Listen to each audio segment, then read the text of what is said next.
tokozala na Paris, tokozala na Lyon, tokozala na Bordeaux, la salle Maribel, et tokozala na stade nini toke na biso otala stade match. Je vous en prie. Ah oui. Amen. Amen.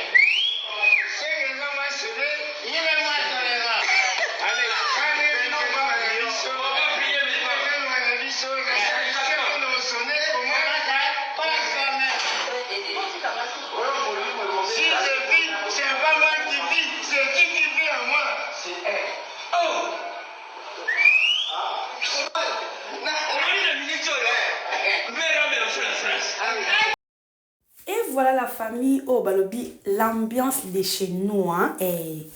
babi pas na monsieur le kande boy. Balobi na katia famille libota et le kakande boy, ambiance sur ambiance. Et la maman de famille libota azalande boy na ba oyaye. Balobi papa Tito a prophétisé, papa Tito lobi bela homme ma bonne à Paris. Bandeko, et a prophétie hein. Et a makamsu photo boya, moteza prophétie donc a prophétisé. Abi bela homme ma bonne à Paris, bon monde ba sala ba discussion wana ba kina Paris, ba le kanaboina papa jia pa koti makambo. Maman nga izande ya koyinda. Izako beba balobi donc tellement que bola mo il est tellement ébélé babi non, et tika lika inda mi mabango. Et si quelqu'un qui a mis ma banque, en tout cas, on a un projet. On continue à kata Bella. En tout cas, Bella, il faut faire l'effort. On m'a pas aussi pile ça banque. Aussi pile ça banque qui fait pas tournage. Hein? À Paris. To comme à niveau là. Pourquoi pas? Yeah, pourquoi pas? Et ça quand les cambouya nini hein, le cas papa Tito déjà prophétisé bandi kolanga en tout cas. Et ma solo n'importe hein. Et ma solo, baby ma solo, c'est ma solo. A prophétisé déjà. Alors, il y a des caméras hors d'écouter qui sérieux. Tout côté pas les caméras bien. Tout sur on vraiment qui tout comme cassi et ça va bien. Et ça va bien bon on appelle et c'est réalisé. Ba le bien surtout le bana monoko na biso et c'est réalisé kana conviction na biso. So côté penda conviction au moins la penza ba pambola pesi ba moyen pour que les cambouana et salama et salami. Voilà la famille, voilà vraiment qui introduction na pesi bino mbote na pesi mbote na batu nyonso balanda kabiso balinga chaîne na biso ya famille Bota News TV. Balobi au côté pour la première fois en tout cas au kozala jamais déci balobi ici on travaille à vraiment balobi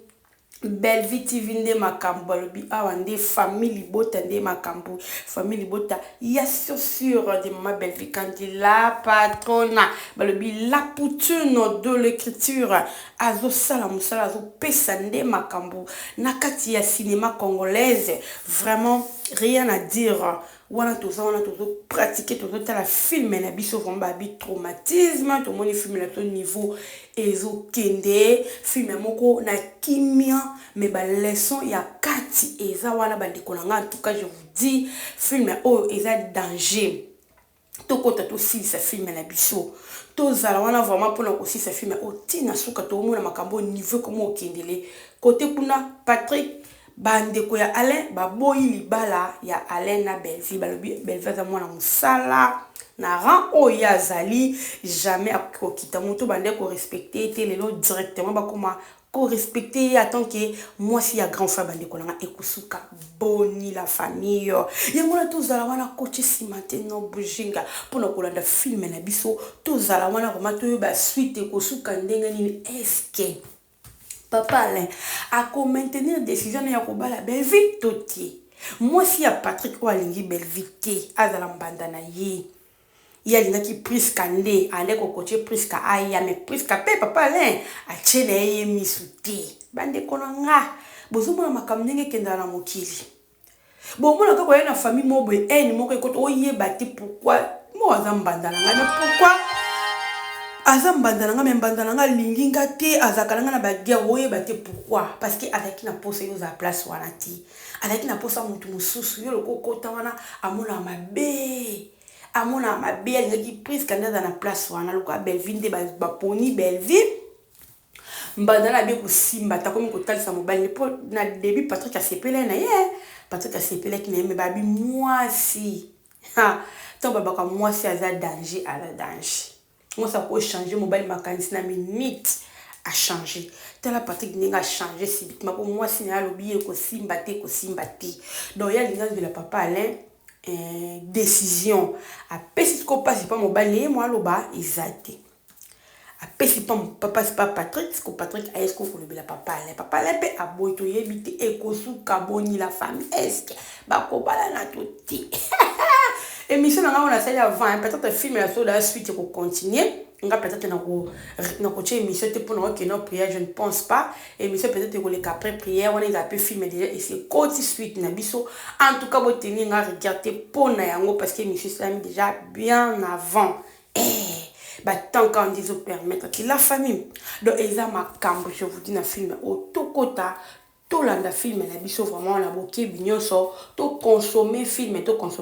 tina suka ba bitina mukoko lia lipa leto liaka to lia pena film tina mukoko lia lipa to partager film na biso to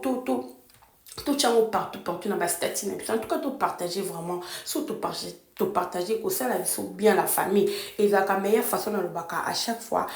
meilleure façon de soutenir Belle-Vie candidat patron ya soutenir Poutine tout ça na ba million ko pesa Belle-Vie toi la mbongo ko pesa Belle-Vie pour azana alors et ça ka meilleure façon ya ko soutenir ye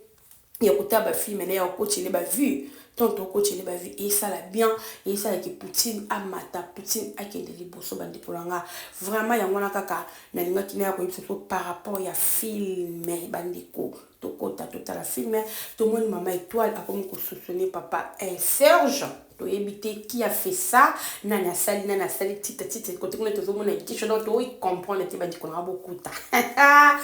de nombre ya ko préciser bino nyonso beaucoup ta bino moko boya ko landa film la film dernier zokende tout le monde la famille na pe traumatisme makasi famille wana ya ba gesho ya ba décor ba ngonyo ba maria donc traumatisme moko lo ya danger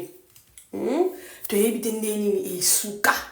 to éviter la famille alors tous ala wana coach cimenté pour na kolanda film ça kitoko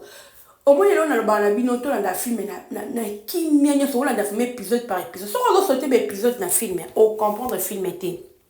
ozomona o soto ke maman na épisode ya souka to ke na katika to bandi moi comprendre le film bien et tout le monde encore bon mais soko banda ki film ne les bandeli o comprendre épisode par épisode ndenge zo étape par étape ndenge zo kende au moins o comprendre film bien pour que lenga film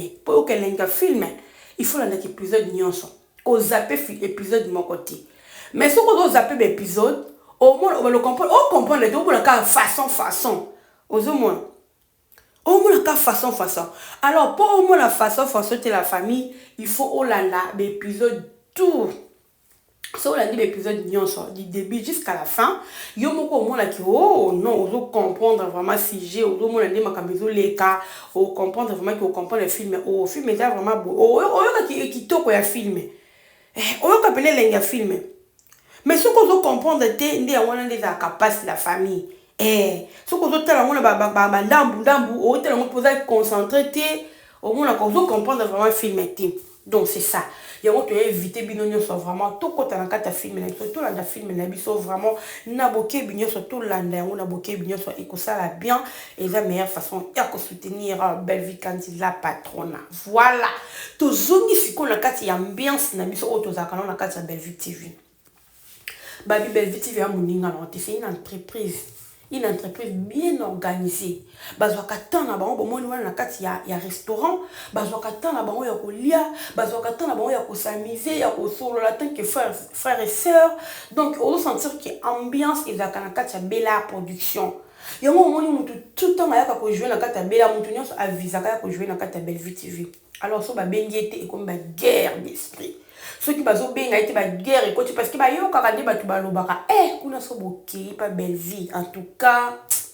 to kenda la ko tourner mais pas Belle-Vie so boki vous mo sentir que c'est la famille ozomona ko ba oh ba kenda ko bete wa maso ba besi na ba mninga besi so pas avec pas Belle-Vie oh yo ki nga benga ngata les guerre comme ko kota ba ko lukile ba problème de moto ba ko lukile mais Donc tout ça, tu es bien, biso tozoko se concentrer kaka na kata Belle Vie TV, balobi Belle Vie TV nde makambo.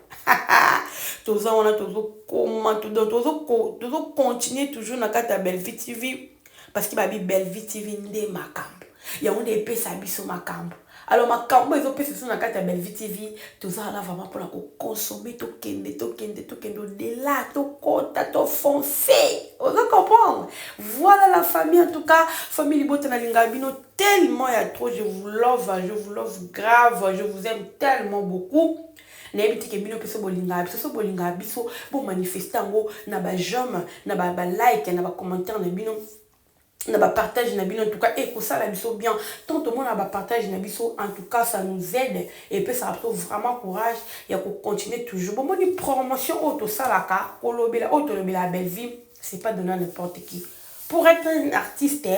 et si on faut ba lobela yo visibilité là na maboko abatu ozomona tant au loba et na ba te belé oh peut-être ba yeba ki Belle Vie à travers nga ba connaissance nanga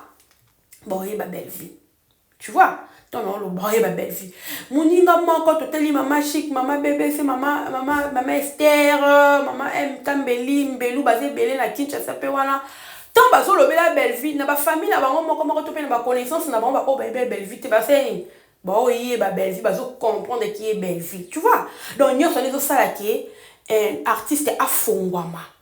C'est très important. Si tu as une communicatrice à Belle Vie, c'est très important. Alors, tant que tu as faire qui est Belle Vie, tu as fait connaissance et belé au théâtre. Mais les loyaux, commenter à théâtre pour la Belle Vie, pour que la Belle Vie, comment peut Kolanda, na tchaba on litoi. Tout ça là, il y a grave. Olanda bosala boy ozomona nyoso to sanga so na sali muso asali combien to panza visibilité à Belle Vie combien to panza musala Belle Vie alors vraiment il faut bo yeba pe ko zon c'est l'habitude sincère na ba fan bino boza na fokata famille bota bozo c'est ça sincère na musala auto sala et ça facilité et à faciliter nous savons tout ça ce qui nous besoin donc c'est pas sincère n'a ko aimer n'a ko partager n'a ko commenter et que ça la biso bien et que ça fait que pousser surtout continuer ce jour nous savons là tout ça la Belle Vie tout continuer ko panza ça on est partout tant on a zo panza na ba connaissance aux États-Unis nous zo panza na ba connaissance ya nini au pôle ba mboka na biso musa teme le kebe ba tebe ba tala te ko takatala ka filmer ko takoba le monde ba ko mpe ko tala ozomona toujours baksa kaka mo ba abonné bazo baksa maman bato bazo moi visibilité zo baksa moi bato ba yeba ki ete bazo yeba ye tu vois donc c'est comme ça alors la famille vraiment tout ça l'effort to yeba pe ko respecter biso ba auto ça ba communicatrice ya Belle Vie tout ça musala en tout cas moi respect et ko ça la biso pe bien et ko sunga biso la famille vraiment famille Libota na lela bino ya trop j'espère que bino pe bo lela biso ya trop ba o balinga biso te faut ba daka libanda famille Libota mais ezapena ba o ba libanda famille Libota balinga biso ne to sala ka émission na biso ba sepela na biso ba sepela ka na maman Belle Vie sans pourtant dans la famille Libota ou qui que ce soit mais ala na kaka artiste a sepela ka na Belle Vie a sepela pe na ba analyse na biso o yo to la Belle Vie vraiment en tout cas nous sommes benanga apambola bino na pesi bino ba bon dimanche partout où vous êtes en tout cas ba week-end malamu bozala malamu mabota na bino topesi nzambe merci na oazo sala pona biso na oazo sala pona Poutine na ndenga zo batela ye azokoba na musala na ya en tout cas Poutine qui est toujours liboso to continue toujours ko conseiller Poutine to continue toujours ko tala biloko to continue toujours ko sala ye bolamu. Balobi pe bientôt l'anniversaire de Belle Vie Kandila Patrona balobi le 12 octobre vraiment oisa date obisons toyebi c'est l'anniversaire de notre maman Belle Vie Kandila Patrona balobi une surprise qui se prépare voilà boko goût makasi balobi une surprise qui se prépare à la famille vraiment tous en voilà pour nous consommer les amis film et puis tous les 12 et ko yinda balobi ça va yinda boza toujours branché coaché cimenté na kata Belle Vie TV peut-être na chaîne na biso nyo soto le la Belle Vie boko mona makambu o ekoleka wana voilà la famille en tout cas na lela bino ya trop je suis obligé de vous laisser en tout cas bon partager bon liker bon commenter ko sala nga bientôt quand na film na biso ya wana nde eza primordial pour la biso la famille. Gros bisous, je vous aime tellement beaucoup. Quant à moi, je suis obligée de vous laisser et on se retrouve à la prochaine vidéo. Bye.